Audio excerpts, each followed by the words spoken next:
City of Norway Council meeting called to order. Start with the pledge to the flag.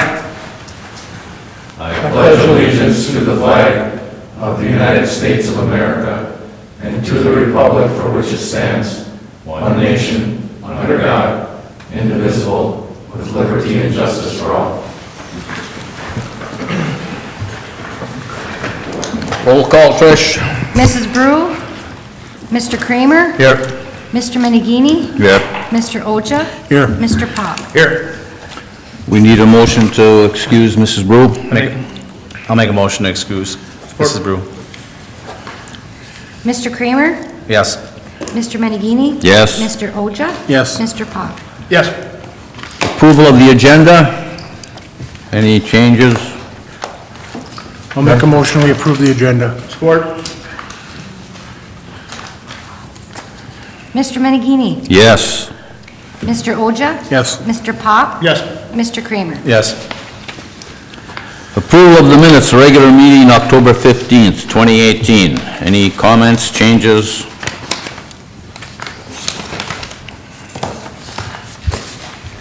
Need a motion to approve.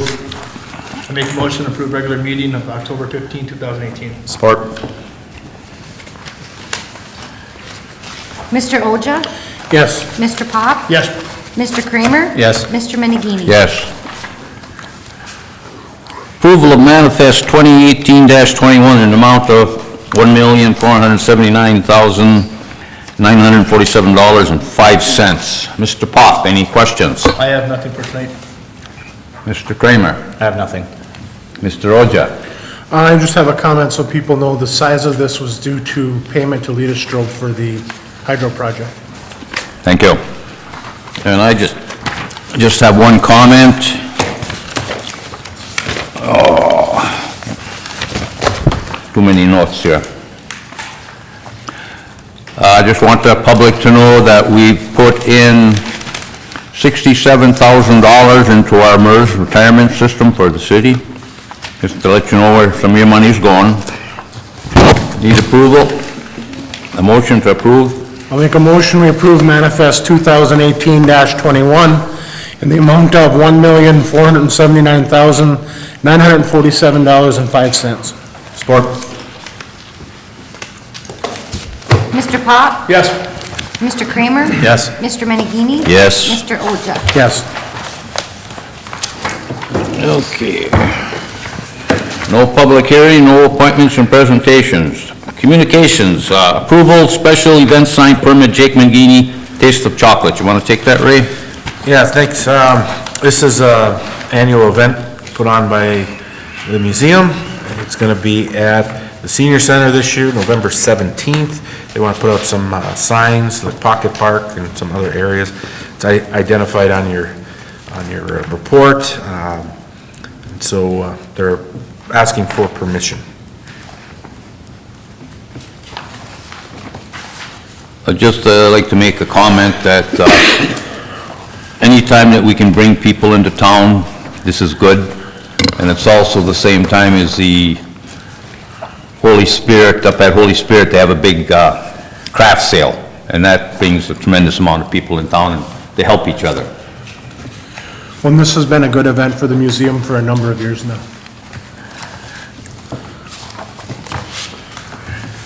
Motion to approve? I'll make a motion that the Jake Mangini Museum be allowed to place their signs for Taste of Chocolate on the public property. Support. Mr. Kramer. Yes. Mr. Menegini. Yes. Mr. Oja. Yes. Mr. Pop. Yes. Item number 8, approval electric department, McLean Engineering pole rate study, calculations. Ray? This is something that we've been working on at the Michigan Municipal Electric Association for, about a year now. About last year at this time, we were notified of some legislation that was being put forward, Senate Bill 637, which is the 5G technology legislation.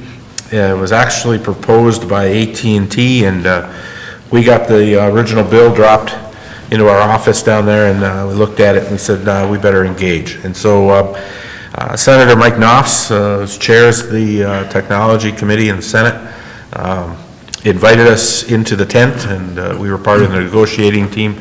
We spent the better part of a year, well, actually it was about 7 months into the spring, working with a work group that had many stakeholders, and I think Senator Knopf did a fantastic job to make sure that we got the best that we could out of the bill. I just want to say that when the first bill came out, there was enough votes to pass in both the House and the Senate. And it was an awful bill as far as property, right-of-way rights, and as far as dealing with the Electric Association, we were concentrating mainly on our poles. And in the original bill, they basically could put their equipment on the pole without very much comment from us, even though we own the poles. And now we have quite a good procedure for that to take place. At the tail end of our efforts, one of the things that we did was, or actually as part of this effort, we reached out and contacted an expert in the field in this area. It's McLean Engineering, specifically an engineer by the name of Sean Knowles, who is known for having a very clear and extensive understanding of the rules and regulations dealing with utility poles and attachments. And he helped us through the process, but then toward the tail end, we asked, or we as a board, we approved having Mr. Knowles put together a common permitting and contract for all of our municipal electrics. One of the things we found out was that we didn't have many of our, especially the small utilities, like Norway, we didn't have up-to-date contracts with AT&T pole attachment agreements. And so we felt like it would be to our benefit that we get a common agreement that we could all use. Also, as part of the negotiation, there's something called a pole attachment fee, which we currently do charge, and almost all of the utilities do charge. If you own the pole and an AT&T or another entity that attaches to your pole, you have a right to charge them for that attachment. As part of this process, we negotiated the FCC rate on that attachment. That's a calculation that is complicated. It involves you have to look at your system and the number of poles and the condition of the poles, and we're able to then calculate up through this FCC rate how much we should be charging. Majority of members, we are well undercharging for those attachments. So in order for us to have a proper pole attachment fee, Mr. Knowles said that he would entertain contracting directly with each municipality or electric utility and help calculate up that fee.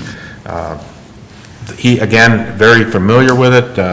The proposal that he gave us was for $1,500. I'm asking for council's approval to move forward with Mr. Knowles and McLean Engineering to have this done.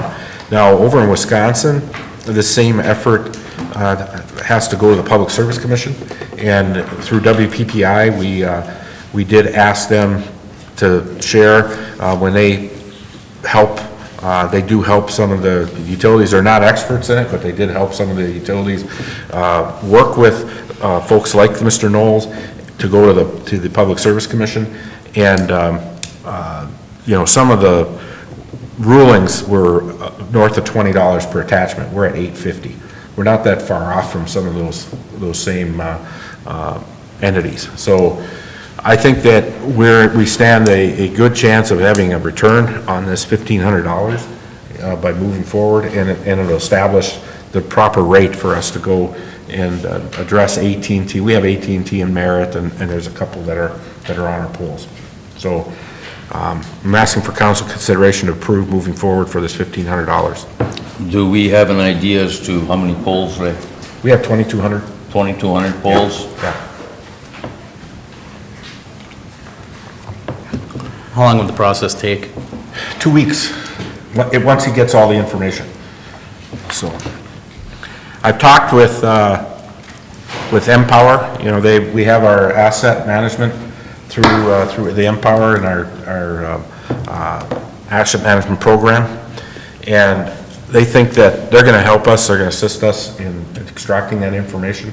They think that we have at least a good start. I did give them a copy of what they were asking, so that they would have a heads up. So I think we can get this out the door and have it back to us probably within 30 days. No, this is a yearly rate? This is an annual rate, yes. Annual rate? Yep.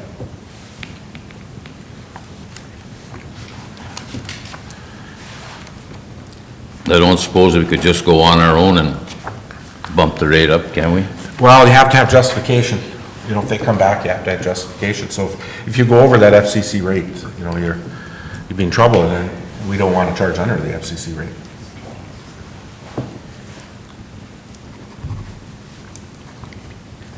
One of the other things that's going to happen when this bill gets passed, that Senate Bill 637 hasn't been passed yet, we feel that it's either going to get passed before it's the elections tomorrow. It'll be in lame duck, and it's definitely going to get passed. We have a small window where we actually have to have a permitting process in place as well. Now, this 5G technology isn't going to come our way for a while because this is relatively new, and in fact, the companies that actually would be pushing this aren't even up to speed yet. This is, I think they're getting out ahead to get the legislation in before they even have the equipment ready to pass out or roll out, and I think it's going to end up in Marquette, Houghton, you know, the universities, before it actually hits a town like us. It could be a decade before we see it. But this can actually be rolled over, though, into our current attachments, which I've been talking with Grant for, I don't know, better part of a year. We've been trying to deal with the AT&T contract, which hasn't been updated since, what, 48? And it's been a long time.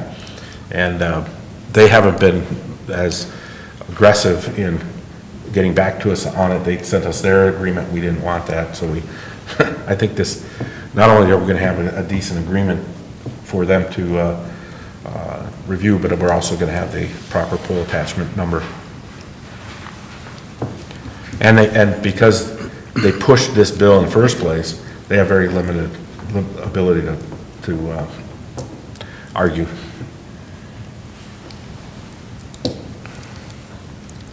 How much did you say we're getting per pole? Excuse me? What's our contract right now? Our contract right now is $8. $8 with AT&T and like $8.50 with Merit. So we're going to standardize it. It's going to probably double plus.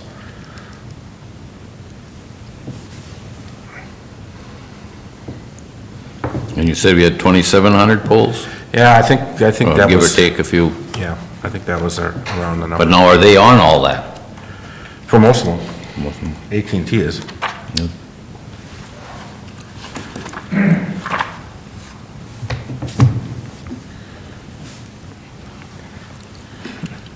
I'll make a motion that McLean Engineering be approved to provide pole attachment agreement rate designed for a price not to exceed $1,500. Support.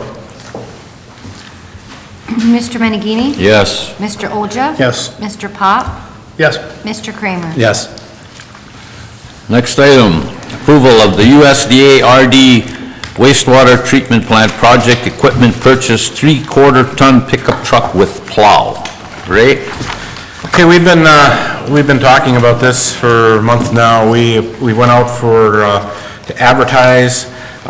We only received one bid this time.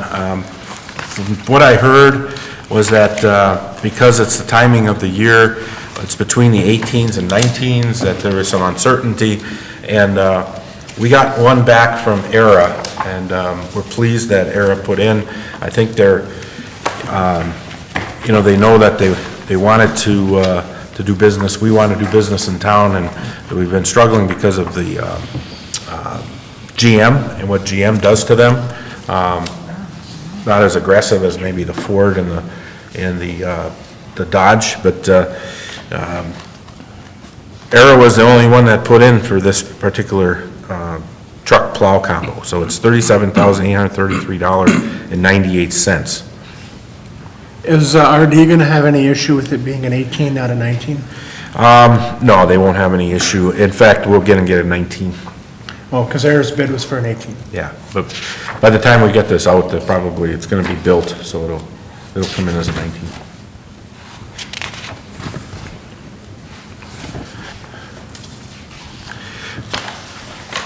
But it's our choice. I mean, it's a brand-new vehicle, so. Right. I just wanted to make sure RD wasn't going to have an issue. No, they won't have an issue because this is a local bid, and, you know, it's our bidding policy, you know, so as long as we're fine with it. Are we going to be retiring a unit, or? There's no unit, well, the retiring would probably be, yes, the scrap. We'll probably look at, we'll see if we do end up selling it, we'll have to sell it as is. Is that the one that Bob travels around in? Yes. Yeah. Any other comments, gentlemen? Looking for a motion. Make a motion that the purchase of a 2019 3/4 ton pickup with plow be awarded to Air Chevrolet for a price of $37,833.98. Support. Mr. Oja? Yes. Mr. Pop? Yes. Mr. Kramer? Yes. Mr. Menegini? Yes. Next item, Resolution 2018-19, Michigan Department of Treasury Pension Corrective Action Plan. Ray? Okay, this past spring, council moved a resolution for submittal of a waiver request for the Public Act 202-17, which required municipalities that were under 60% funded to request waiver. And we did that, and we received a letter back in June that said they denied our waiver request. We did talk to, Mary and I both, we called Treasury, we did talk to them. I think that the majority of waiver requests were denied, and so there were some reasons that were kind of out of our control on why they denied that. But then, of course, the next thing was that we were to put in for a pension corrective action plan. If you look at the details of the corrective action plan, it pretty much mirrors the waiver request. And one of the factors that is pointed out is that under the requirements, we were to get the 60% funded within, what was it, 20 years, Mary? And we're actually getting to it in 10 years. So we met their initial requirement. So I think it was kind of a formality that they denied the request or the waiver. Basically, what they said is resubmit it under this corrective action plan. So that's what we're doing. We need to have this in place by November. What was it? November 14th, November 13th. So we're looking for council to approve the resolution 2018-19 with the attached plan. And this, exactly what is the plan now, Ray? Well, the plan is that we are continuing forward based on the projections. If you look at the last page of the plan, if we follow our projected contributions, which is, you know, we're not even adding extra monies, with the investment performance that's now actually becoming positive from MERS, it shows that we're meeting their targets to get to that 60% funded. So we're basically continuing on the same plan we've had for the last number of years. I think also that we are going to get some projections from MERS on what maybe an additional 5% and 10% would how that would help us, and then we'll use those each year in budget hearings to see if we add additional monies into the portfolio. Well, I know it's been here 9 years now, and every year this is a little discussion, and we've lost ground, if I remember right. I could be wrong, but we were at, when I started here, 65 or 67% funded. That'd be right, about 8, 9 years ago, right? And Yeah. now we're down to the 41 or 40%. Well, if you remember in our discussions too, where we had a number of years, probably, well, I've done the numbers back to 2004, where, you know, the projection that MERS gives us, when they calculate how much we're supposed to contribute, they were using 8% investment return. And the average over that time period has been like 5%, 4.5%, 5%. So they tell you to put in X, and their returns are less, we're gonna become underfunded. And up until the last 2 years, I'd say that that was the case. The last 2 years, they finally, their investments and percentages are now actually exceeding their estimates. And they actually lowered their estimates as well. Yeah, and they So, blame the market for the longest time. Well, they can't blame the market anymore compared to what it's done in the last couple of years. now, the other thing they do too now is they, after 2008, there was a big downturn in the market. They smoothed out that impact over a 10-year period, then they went to 5. Now they are smoothing the investment performance back. So we're going forward, we're not going as fast as the actual market return, but because of the way they smoothed it back the other direction, it should be a benefit to us, definitely, on reaching back higher percentages of the underfunded status. Okay, and now catching up to them to be the 60% funded, is that taken into consideration within the next 2 years? We could have as many as 4 more people retiring and drawing on that? Well, it takes into account the draw. It doesn't, it's actually, if they stayed a year past when they're supposed to actually be eligible to retire, that would be a benefit of them not drawing. It takes into account that they're going to retire as soon as they're eligible, so that's already in the calculation. It is, okay. Well, I just got one other comment on that. We've got 41 people, 41 retirees that are drawing pensions from the city.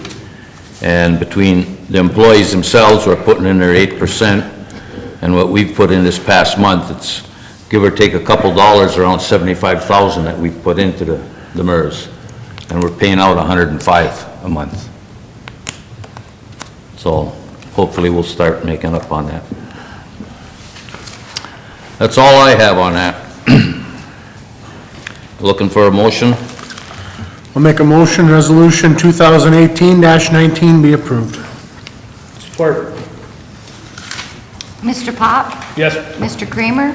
Yes. Mr. Menegini? Yes. Mr. Oja? Yes. Next item, approval, USDA RDWWTP project pay request. Okay, we have a pay request for our wastewater plant project. We've held off on having a pay request over the last month and a half, almost 2 months, mainly due to we've been having a discussion about one of the pieces of equipment down at the plant. Then when we looked at the retention that we have and the remaining pay items, it was proper for us to consider paying out most of those pay items, and then having an amount that equals that cost of that piece of equipment for the retention.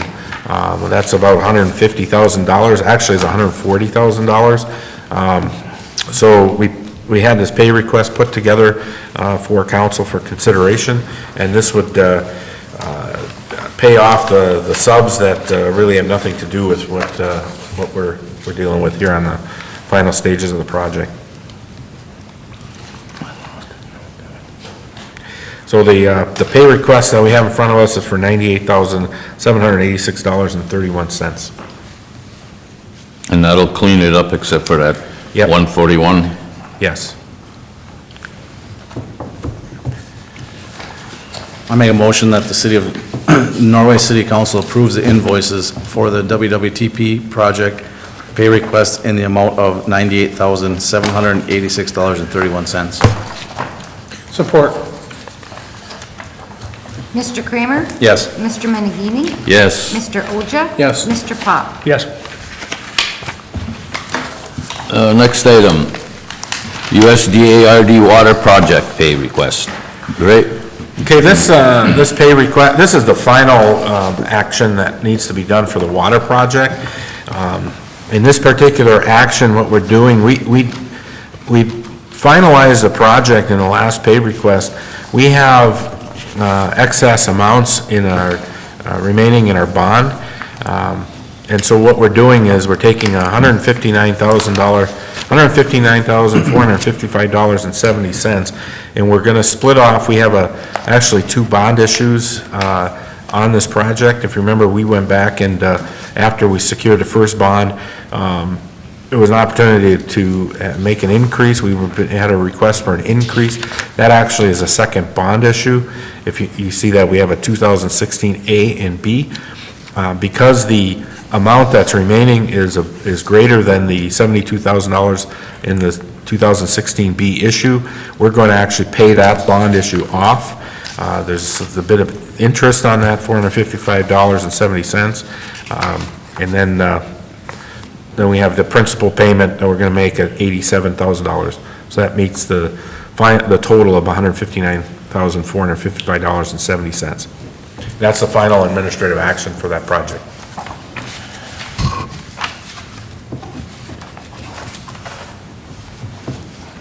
Any comments, gentlemen?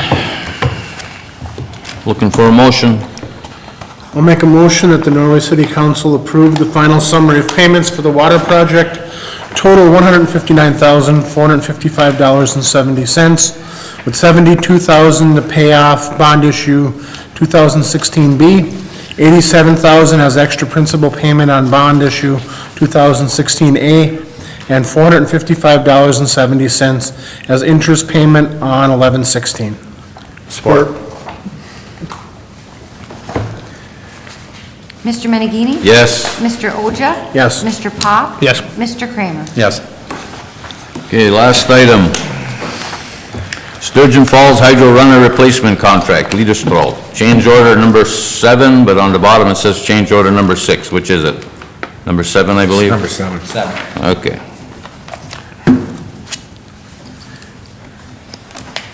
Ray? Stephen, you want to step up to the podium?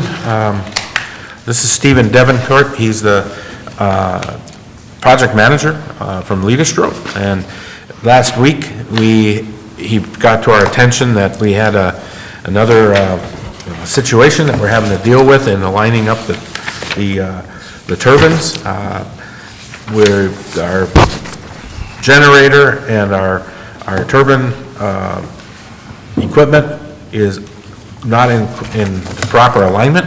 I'll let Mr. Devencourt explain. Yeah, so, hi. First I can maybe start for 30 seconds, resume the situation. So we took the unit apart in last July and August.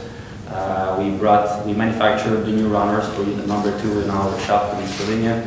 We bring the existing shaft here locally in some machine shop in Escanaba. So what we did, we removed the old runners from the existing shaft. We prepped the shaft perfectly to make sure we have the same diameters now on all future runners. And we manufactured the new runners as per the complete set of measurements that we took from site. Now we already received those 2 runners here. We assembled them on the existing shaft and we bring them back on site, and now the unit is in place. And then we are facing the new situation here. We are putting the turbine in place, so we try to align the turbine with the existing generator without touching the generator. So we are saving a lot of manipulation. From that point, we realized that we are not able to reach the minimum clearance that we need all around the runners inside of the fixed parts of the turbine. So we need to move the runner for 180 power, so that's about 316. And we tried to move a little bit the angle of the runner. We tried to move the angle of the shaft, staying inside of acceptable tolerances, but we are not able to reach any acceptable tolerances over there. The maximum that we did, keeping that, because right now we do have one generator aligned and one turbine fixed part aligned. Both are perfectly parallel, but they are off-center. So if we don't want to move the generator, we need to bend the shaft a little bit to bring the runner inside the turbine fixed parts. But we trying to do this and bring the runner back exactly as it was before, we need to push the shaft for about 180 thou, which is completely unacceptable. It's opening our flange for more than 7 and 8 thou. So the shaft is exposed to very high stress on it. So we did try many things, but right now we don't see any other options than moving the complete generator downstream. So we do keep the exactly same line, but we just move the complete assembly down for about 180. Measurements will come more precisely when it will be the time for the coupling. But then we'll be able to have the perfect runner in the center and then align also the generator according to that.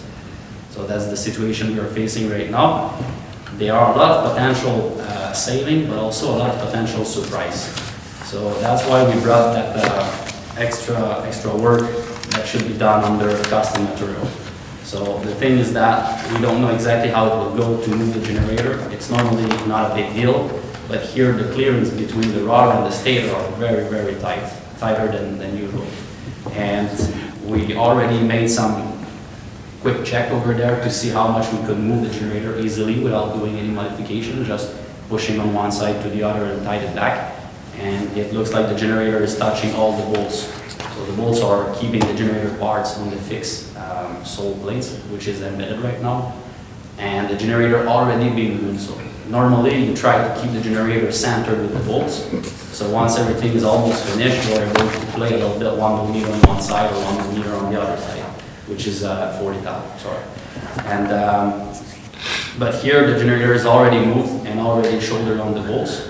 And the previous contractor actually already machined the bolts to gain some more clearance. So we are already on the maximum, and now I need 180 thou more. So someone noticed that in the past for sure, because the generator is already on the maximum stroke. But now we are putting new runners and the new turbines, everything is aligned, or we would like to have everything aligned pretty well. So what we are proposing here is to remove those bolts, make the modification of them, put them back, move the generator, and then fix it in place.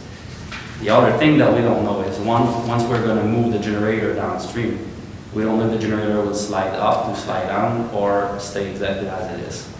It looks like it's pretty well leveled, so I don't expect any major change by sliding only on the same elevation, but nobody can tell it until we move it. Once we start moving the generator, if the value is going down, it's just because the stator is not pretty well leveled. So if you move on the right side, you go down. If you move on the left side, then you go up. So we don't expect that, but these are a few examples of things that we cannot know before we start working on it.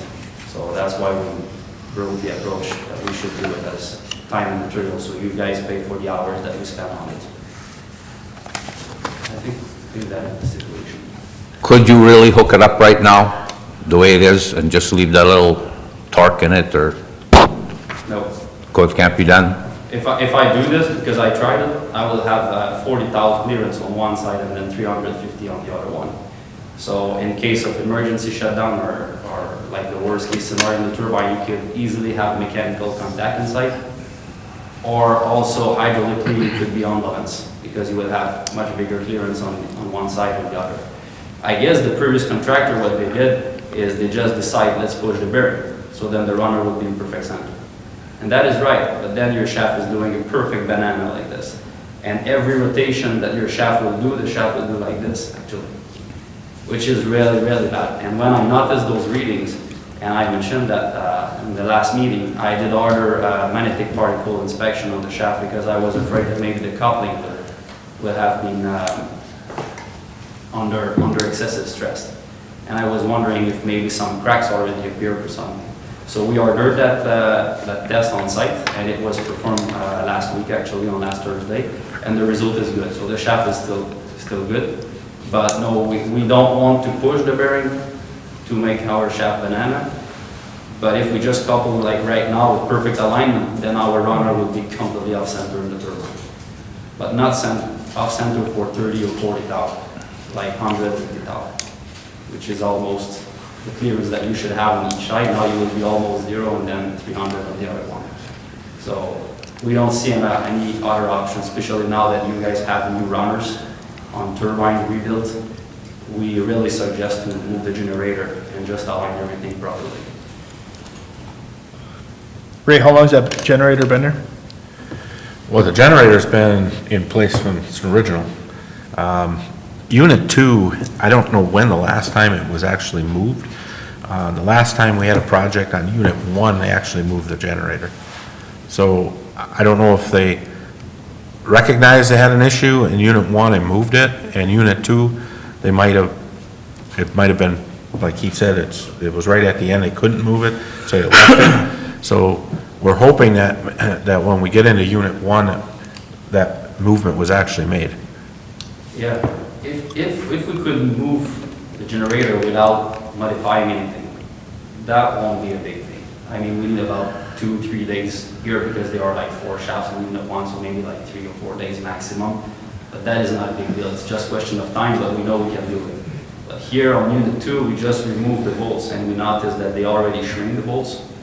And you can see that the fixed holes inside of the mobile holes are totally offset one to the other to the maximum to at least keep the bolts over there.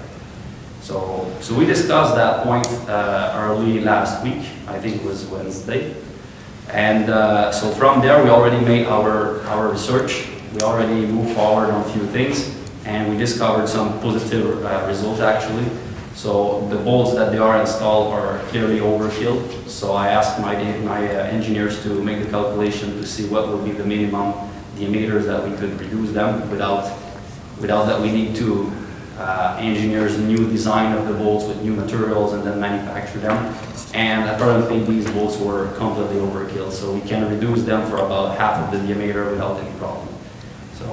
So we already removed them, we already shipped them to the shop, and actually they are already reduced, ready to put it back and then move the generator. So we already proceeded on a few steps on that. The progress is going pretty good since last Wednesday actually. So I think once we get we're gonna have to bore out that hole a little bit, because you're saying that the bolt itself, you're only getting about half of what you need by reducing the bolt?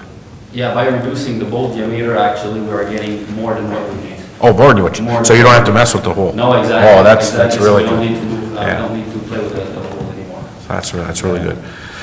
So your estimate, from what I understand, your estimate, it's $100,000. That particular estimate is worst case scenario. Yeah, that is clearly the worst case scenario. Yeah, definitely worst case scenario. So you're already, it's going to be less than that. We already know, I don't want to put number right now because I mean, the generator is not moved yet, so I don't want to be optimistic. I prefer to keep it as fair as possible. But yeah, I believe we are already like 15,000 to 20,000 lower than that amount. If everything keeps going the same way it is right now, it's already looking good because on the schedule that we proposed, we already included, I think, 3 days in case that we will need to enlarge those holes. And that was in case that we cannot reduce the bolt diameter because of the force, then you need to enlarge the holes. And that means you are drilling one hole in an existing hole. I guess you guys already tried that at home, but that is really, really hard. So you need special tools, hard mag drill, and a lot of equipment, and then it's time consuming on site. So we did everything to avoid that, and that's pretty good because we can do it actually. So already we are saving 3 days of work. I was keeping on that cost exposure 3 days spare. So in case that we need to move the generator right and then it goes down, we're going to need to lift it back with some more shims underneath. So yeah, that proposal at $106,000 is the worst case scenario, and we are already at least $15,000 less than that. And when we discussed this last week, I know you were talking about, coming in with a lower number, maybe taking into account some of this, and I think our council at that point, we had an electric utility board meeting last Wednesday, and we went through all this, and the electric utility board basically said the same thing, is do not, estimate it as a worst case. We don't know what we're going to get into with Unit 1, And I think that as a time and material, we'll do the best we can.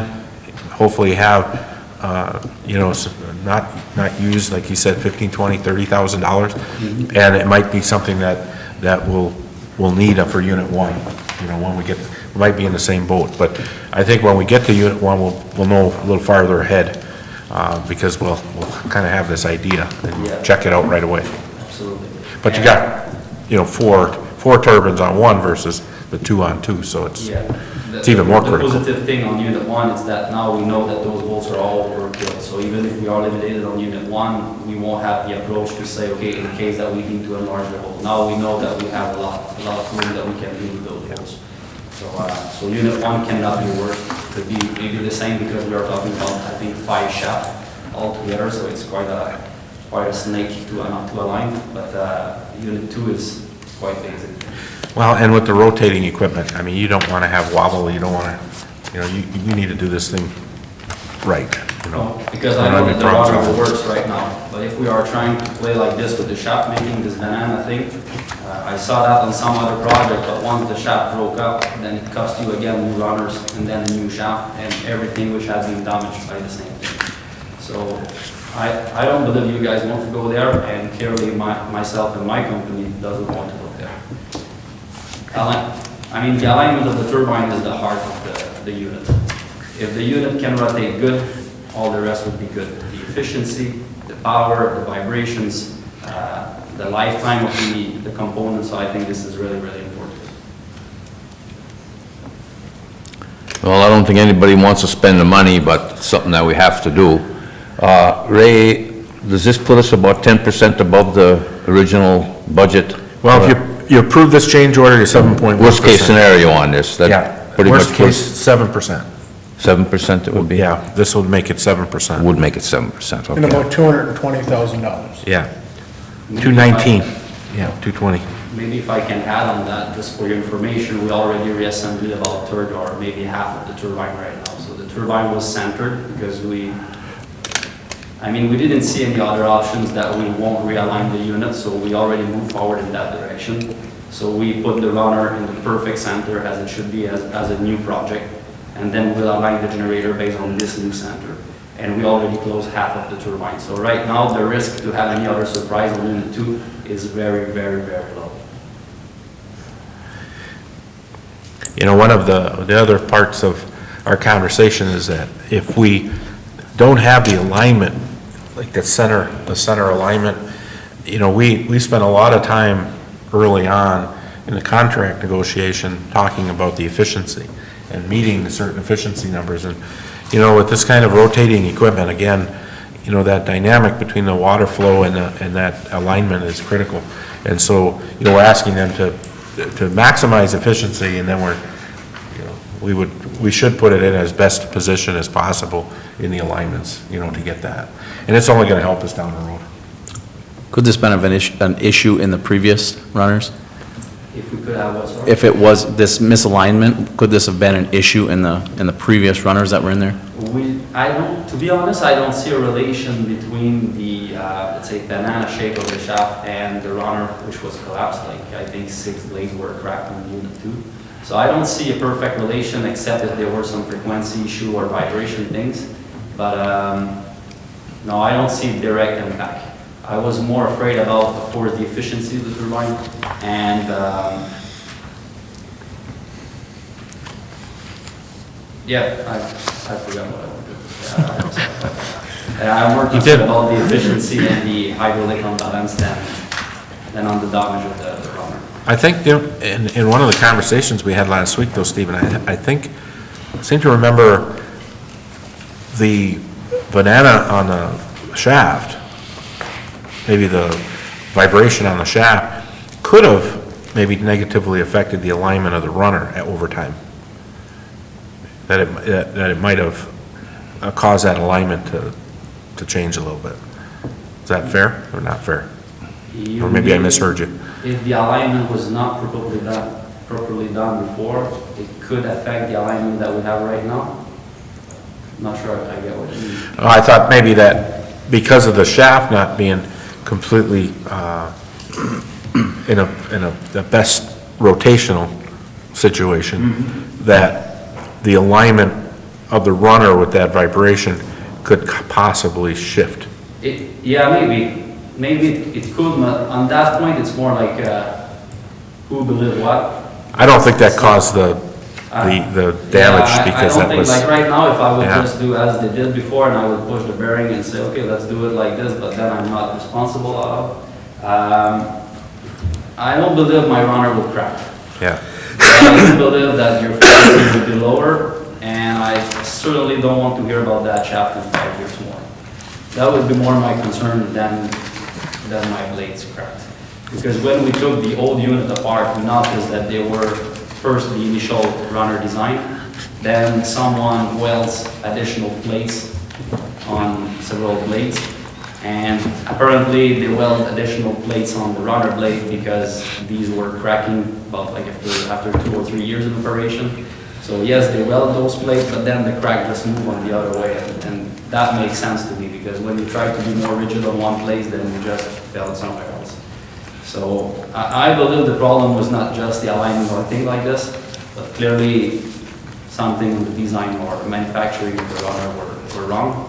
And now we are facing the bad alignment, and I don't recommend to keep going that way, keep the runner off center or push the shaft and just cross the finger. I don't recommend that approach. Not here on 2 turbines, 6 runners. It should be perfectly aligned.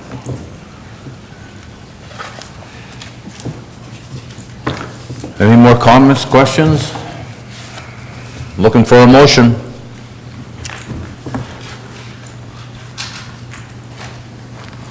Well, I'll make the motion that change order number 7 for Sturgeon Falls Hydro Runner Replacement Project between the City of Norway and Leaderstall Hydro be approved. Support. Thank you, Steve. Mr. Oja? No. Mr. Pop? Yes. Mr. Kramer? Yes. Mr. Menegini? Yes. Okay. Anyone wishing to address the council on any item of interest shall do so at the podium. State your name and address for the record. Comments shall be limited to 3 minutes per person. Okay. Opportunity for council to comment on issues of general concerns. Jeremy, anything? I have nothing. Nothing for tonight. Okay, staff comments? I got one little comment here.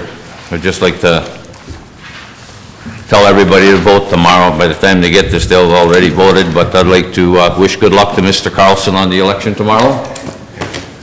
I'd hate to see you go if you do win. I do want to bring up one conversation, Stephen. Maybe this is a good time to just let everybody know. Why don't you come back up? We were talking in our meeting last week as well on the delivery of the Unit 1 runners. They're actually coming out of the shop ahead of schedule. You needed to make some room, and so we benefited by them increasing their efforts and getting them to us. We should have those runners in December. Yep. And one of the questions that came out was whether or not we wanted to consider winter construction. If we did that, we would be installing those runners in January and February. You guys are putting together numbers on what it would cost for winter construction. That would get us the Unit 1 before runoff on April 1st. I talked to WPPI. They have all of our load curves and all the information needed to evaluate whether or not that's, what the return on that is. I mean, we spent $100,000 on winter construction. We better make more than that back by having that Unit 1 available on April 1st. The way that I look at it, and if everything goes as planned, if we don't start the project until sometime in March, we're probably looking at, and I used the June 1 as to when we get Unit 1. So we're probably looking at April and May to whether we have the unit or don't have the unit. So I just want to make sure, and I don't know if you had anything to add, but I just wanted to make sure you guys were aware that we're going to have those numbers to you probably, I would say by the end of November, we'll definitely have those numbers. So I have to get some information to WPPI, but outside of, and that's some specific to the Unit 1, but outside of that, we should be able to, so the quicker you guys can get me that number, the better off we'd be, yeah.